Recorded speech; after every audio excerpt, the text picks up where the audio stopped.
The 18-hour flight from Manila to New York was turbulent, not just from the air currents, but from the pounding in Javier Santiago's chest. He arrived with 2 suitcases, $40, and a heart full of his mother's dreams. His father had died fixing cars for pennies. His mother worked 2 jobs to put food on the table. America was his second chance. His family's silent prayer now packed into one determined soul. Javier didn't speak much English, but he knew how to work. And his uncle got him a job in the back kitchen of a midtown diner, a sweltering, windowless cave filled with the clang of pans, the hiss of grills, and curses barked in 3 different languages. Javier washed dishes, not just a few, mountains, plates stacked to ceiling, pans caked in grease, cutlery tossed like weapons. It was grueling, unglamorous, and endless, but he never complained. Each night, long after the last chef had left, Javier stayed, watching, learning, memorizing the rhythm of the kitchen, the way a chef plated pasta, the way the line cook shouted behind, before weaving past with scalding trays. He stole glances at spice racks like they were treasure maps and Googled words he heard between plates. Beurre blanc, julienne, confit. In his cramped apartment in Queens, he practiced with dollar store pans, using potatoes and onions as test ingredients. He cooked quietly while his roommates slept, flipping omelets with a butter knife, pretending they were golden medallions. And every night, he whispered one word before bed, soon.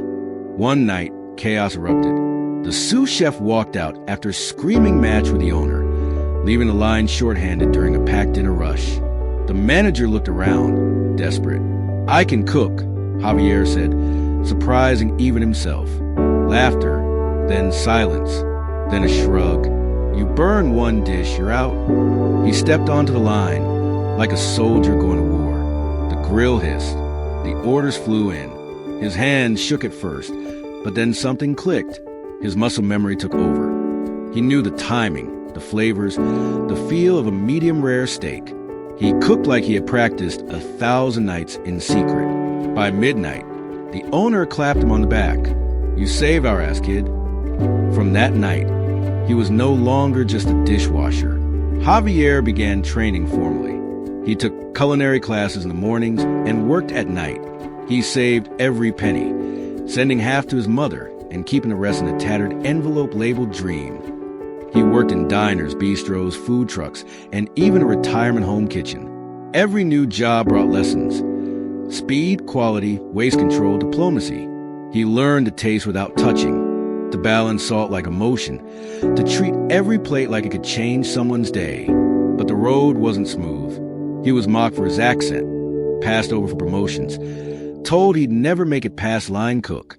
One restaurant fired him for suggesting a new recipe. Another underpaid him for months. Still, he cooked. Still, he whispered, soon. At 29, after nearly a decade in kitchens, Javier made a terrifying decision. He would open his own place. His friends called him crazy. "You barely have enough for rent." He smiled. "I don't need fancy, just real." With a microloan, his life savings, and a rented shoebox in Brooklyn, Luna, named after his mother, was born. It had 6 tables, mismatched chairs, and an oven that needed a kick to start. But the food was soul. Javier cooked dishes from his childhood: garlic rice with grilled sea bass, adobo braised for 8 hours, mango mousse made with fresh coconut cream. He added his twist, blending classical French with Filipino warmth. The first week, only 3 people came. One was a lost tourist. But then, a food blogger stumbled in. She wrote, "The best thing I've eaten all year came from a man who once washed dishes in the city." By month's end, Luna was booked solid. Success brought pressure. Lines around the block. Critics with sharpened pens. Landlords raising rent. A broken refrigerator the night of a VIP dinner. Javier wanted to cry more times than he could count. But he kept going. He hired old colleagues who had once stood beside him in hot kitchens. He paid them fairly. He fed the homeless on Sundays. He invited aspiring chefs to shadow him. And when his mother finally visited, now retired and glowing with pride, he cooked her a private meal of sinigang and French onion soup. 3 years later, Luna received its first Michelin star. The phone didn't stop ringing. Investors wanted a chain. Networks wanted a show. But Javier said no to frenzy. I don't want a franchise, he told one agent. I want to build dreams. So instead of a chain, he opened the Journey Institute, a culinary training program for immigrants and low-income youth. Tuition free, all funded by the Luna Group. By 40, Javier Santiago had opened 7 restaurants in New York, each with a different theme, from fine dining to street food style eateries, all with roots in his Filipino heritage and the sweat of working class kitchens. He never forgot the first plate he washed, the burn marks on his arms, the language barrier that made him feel invisible. His empire was built not on marketing tricks, but on love, on persistence, on grit, and every new restaurant bore a simple plaque near the entrance. To the dishwashers, the janitors, the invisible dreamers, this is for you. One evening, a young man knocked on the back door of Luna. He was thin, nervous, with broken English. I wash dishes, he said. Javier smiled.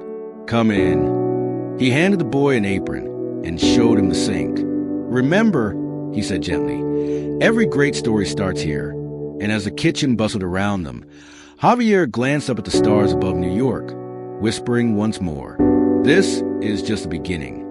Moral of the story, humble beginnings can lead to legendary outcomes. Even the smallest step toward your dream, taken with courage, can someday echo across empires